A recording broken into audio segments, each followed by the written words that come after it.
Hey everybody, Garcia here, and today we are taking to the ocean and having some adventures in the Voyage of Argo.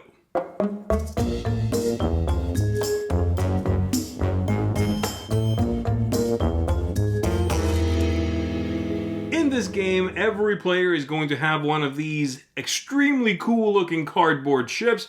You are going to be visiting different locations, dealing with encounters there, and then going to ports in between locations and buying stuff to upgrade this guy.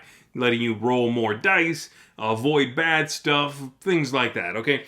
So there's going to be a ton of dice chucking in this, but that's ultimately what you are doing, having adventures, going to different locations, rolling those dice, making your fleet better, trying to win the entire thing, okay? So let's go ahead and take a look at how it works. I want to show you on the table. We'll come on back up here. I'll tell you what I think of it.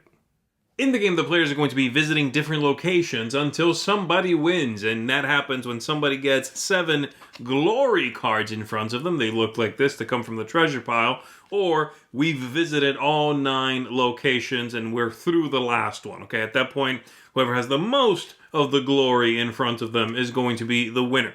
So here we've got everything kind of set up in front of us. Everybody's going to get 3 treasure cards from the pile to begin with. And then you have this insanely cool looking ship that everybody gets one of. This is here in order to hold your sort of enhancements that you will gather throughout the game. You can have sails, you can have fighters, and you can have these little pots down here that are going to help make your, I forget what they call it now, but it's on the cards. Let me see, they call that your morale. It improves your morale. So you can have 2 of those as well. 2 sails, 2 of the pots, and then 4 soldiers to enhance what you can do. I'll tell you what they all do in just a second. All right, so we're going to start. Somebody gets this token to be the start player. That's going to be this ship right here. We're looking at a game with 2 people, okay?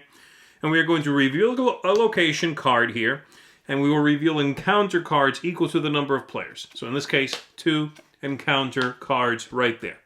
Each one of them is going to tell you a type of encounter it is up here in the corner. Some things will score based on that.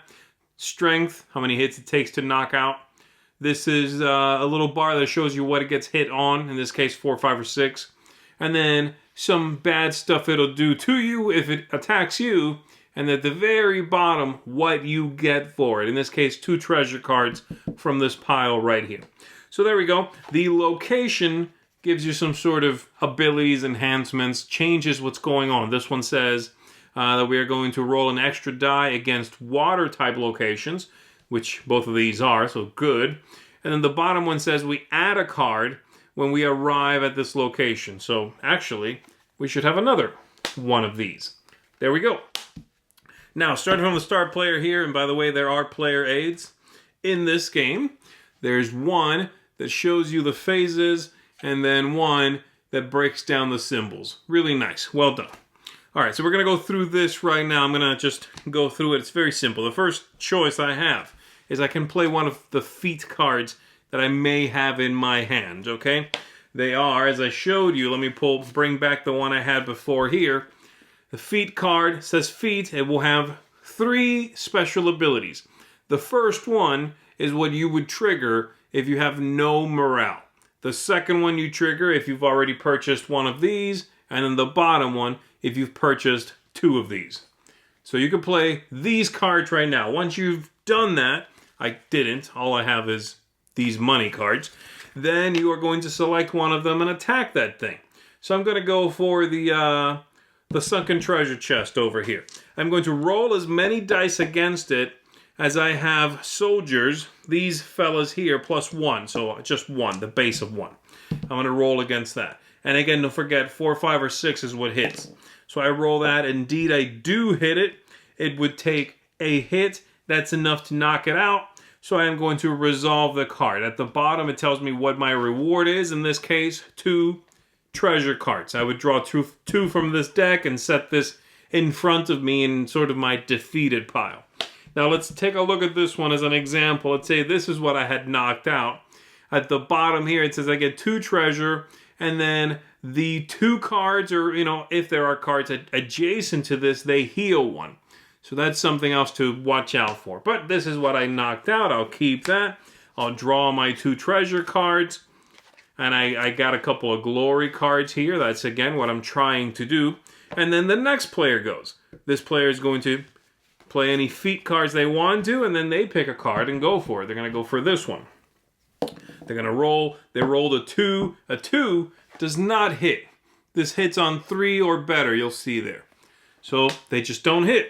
And now that we've done that, we go to the encounters retaliate phase, in which I take this, I flip it over, and we are going to be attacked by the cards that are left over. We use this die to do so. I am going to roll it, and this works in a sequence. The card closest to the deck targets the first player, the next one targets the next player, and so on. So I'm being attacked by this one. I roll that, and I take a look at the card. So that I got 2 of the triangles. We take a look here. The 2 triangles line says, draw a treasure, take a hit. Okay? Well, I'm going to draw a treasure, and then take a hit in this game means discard a card. Fine, I will discard a card. I'm going to discard one of these coins over here in the discard pile. The next player will go. They're going to roll. They get the 1 triangle. They're going to cash in, it says. And so they get a treasure. That's a good one. They draw one. They take that. Now that that's done, I pass this to the next player, and they begin again. And they go through these steps once more, okay? So it's feats, deal with an encounter, and then if you finish it off or something happens to it, then deal with that, all right? So let's say this player goes, they knock this out, they get whatever, and eventually I knock this out. Let's say it happens right now for some reason. Well, as soon as this happens, as soon as both of these are gone, we go to port immediately, okay? Let's say everything else was the same. So we go to port. This player has a token, so they'll be first. And when you go to port, you want to take this card and you want to flip it over in front of you. This one says that you are going to what you can buy at port. Again, so the warriors and their cost, the sales, and the morale. Okay? So let's see what this player has got here. They've got 4 coins. Okay, for 4 coins, they could buy their first warrior and the 2 triangle sale. That's 2 and 2. Great. So they discard all that. They take a warrior. They're going to put it on here. Like so. And then they take the 2 triangle sale here. And they're going to put it on there. Like so. Okay. What do these things do, the guys? Again, they let you roll more dice. 1 more per fighter. The sales let you re-roll the encounter attack. Where did I put those encounters? There we go. So for example, if this is what my ship looks like, and I roll the 2 triangles down here, when it attacks me, I may re-roll it. I don't have to, but I may. And then, like I said, the morale in the back there just lets me trigger cards at for a better effect. Okay, so that's what this player did. Then I get to spend some treasure myself, and once that's done, this passes to me. We are done visiting this location. This would not be here, of course. And we visit a new location. I flip over a new one, and I reveal a couple of encounters, and we go at it again until we get past this location. Now, after the 3rd location, we have this card that says, oh, now shuffle in medium difficulty encounters. Great. So medium difficulty encounters have this little bar down here at the bottom. You're going to shuffle them with these encounters. And then after 3 more locations, well, then we shuffle in the difficult encounters right here. And these are really terrible stuff, okay? So that's the progression. Don't forget, what you are attempting to do ultimately is play these glory cards. When can you play them? Well, whenever they say you can play them. So for example, this one right here says, to claim this glory, right, you must hit multiple encounter cards this turn. There's ways you can do that. If you manage to do that, bam, you can play this. This one over here says, to claim glory, you must overcome at least 3 of these sand encounters. Well, these are sand encounters right here. See, they tell you in the corner. Up at this corner right here, they tell you the type they are. So that's what I'm doing. As soon as I overcome 3 of those and they're in front of me, right, then I can play this card and score that. Once you've got 7 of these, then you win the whole thing. And that's pretty much the game. Keep going until you go through all 9 locations, or someone has 7 of the glory, and you win the game. The Voyage of Argo here is kind of a quirky one. It's sort of a weird one. There's several things about it I like that I think are interesting, very modern. Some things that I think are a little less than stellar and just don't really feel particularly modern, okay?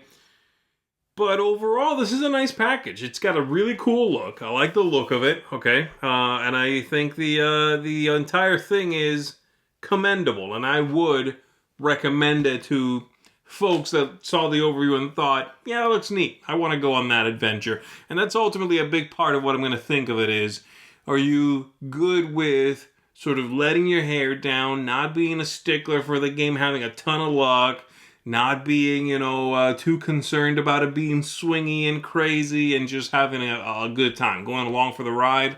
If so, I think you'll like this game. Let's go ahead and break it down, shall we? I'm going to start with the theme, which I really like. I think this is a nice theme. The adventure, the different places you visit, the stuff you encounter comes through, especially if you take the trouble to read the cards. The ones that attack you, right? So you encounter a thing, and then when you roll that die that gives you the little triangles, if you read the stuff that happens, you can mine a little more theme out of it. So I like the theme. I like the setting, okay? The aesthetics are really great. I mean, everything in this box looks and feels stellar. I'm very impressed here. The ships are fantastic. The dice are beautiful. Cards are linen finish. They shuffle extremely well. Graphic design all over this thing is nice. Rulebook is nice. So, yeah, kudos to the company for the look of this one. It's great. Now is where it gets sort of a little rocky, okay? Replay value is next. The game is, I would say, a little long for how lucky it is. It lists 45 plus minutes, which is right. Take about 45 minutes with 2, unless you get into a hitch, and those sometimes happen when where you hit an island, and because of the way the special effects work, new encounters keep coming out, and so you can never get out of it. Like, it takes a long time to get past that island. That could happen. Those things. It's just a little swingy, okay? And overall, I would say it's a little long for the amount of dice chucking and hosing that might happen to you, right? I think it's better with fewer players because it will resolve that a little bit. You're going to be sitting around a little bit less, but mostly it's not that the turns take a long time, it's that the game will take a long time. Now, Game Arc gets a negative from me. And the reason for that is compounding with some of those things I was talking about in replay value. The game, besides the fact that it can hitch up, it can drag out, it can outstay its welcome, it also has it can lead to a pretty solid rich get richer vibe, right? If you get the cards you need to buy soldiers, you can keep rolling more dice, which means you are likely to keep doing better, and so that snowballs. Okay, by the way, when you take a hit in this game, which I don't think I mentioned in the overview, when you take a hit in the game and bad stuff happens, you take a hit, you discard a card from your hand. If you cannot, you remove something from the ship, so you lose an upgrade, but it doesn't go away completely. Next time you go to port, you just fix all that stuff for free, which is nice, good. Still, if I'm doing a lot better than you are, you're going to have a harder time catching up to me. And so that rich get richer, runaway leader thing is a problem. Ease of play is good. The game's easy to play. Like I said, it didn't have too many questions. The rule book here is well done. So I like that. They give you a little quick start on the back, which is nice. The whole thing, that's well put together. And then the player aids are actually helpful. They aid you. So good. And then lastly, tactics, strategy, luck. It's lucky, it's swingy, it's by turns. Again, it's sort of like there are take that cards in there, which make it feel a little munchkin-y. This idea of like when you discard cards, if you go above 7, you have a hand limit of 7. If you go above 7 cards, you give your cards to whoever's doing the worst at the table. It feels kind of like, hey, here's a catch-up, you know. It doesn't really do a whole lot, but it's there. But then the amount of rolling of just luck, brutal sort of wall of luck, is fine if that's what you if that's what you know you're sitting down to do for an hour, 70 minutes, right? So I don't think it does any one of the things particularly well. The strategy, tactics of reacting to something, seating order at the table, and the way you fight the things is also just lucky. Sometimes the person before me attacks a thing, they leave a single hit, not like withstanding. So I'll come in there and do that final hit, bam, I get all this stuff. So, it is what it is. That's the kind of game that the Voyage of Argo here puts out. As long as you know that, I think you'll enjoy it. Did I like it? I did like it. I mean, I enjoyed my plays of it. I also see that it's not necessarily a very robust game. And by that I mean in the intellectual, like, I'm a gamer kind of robust. Okay? It's lucky. It's kind of swingy. It's not meant to be taken too seriously, even though it looks like this. Okay? So overall, for me, I'm going to give this one a 6 out of 10. I like it. I just don't think it's, it's not really super bringing it. And I would see things that I would probably change, which is why the score is going to drop a little bit for me.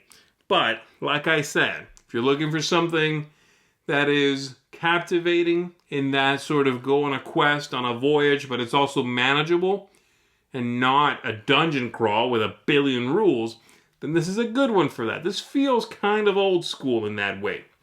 The production does not. Production feels super modern, but the gameplay kind of feels old school. And I find charm in that. So, like I said, 6 out of 10 for the Voyage of Argo. That's going to be it for me, everybody. My name is Garcia. I'll see you on the next one.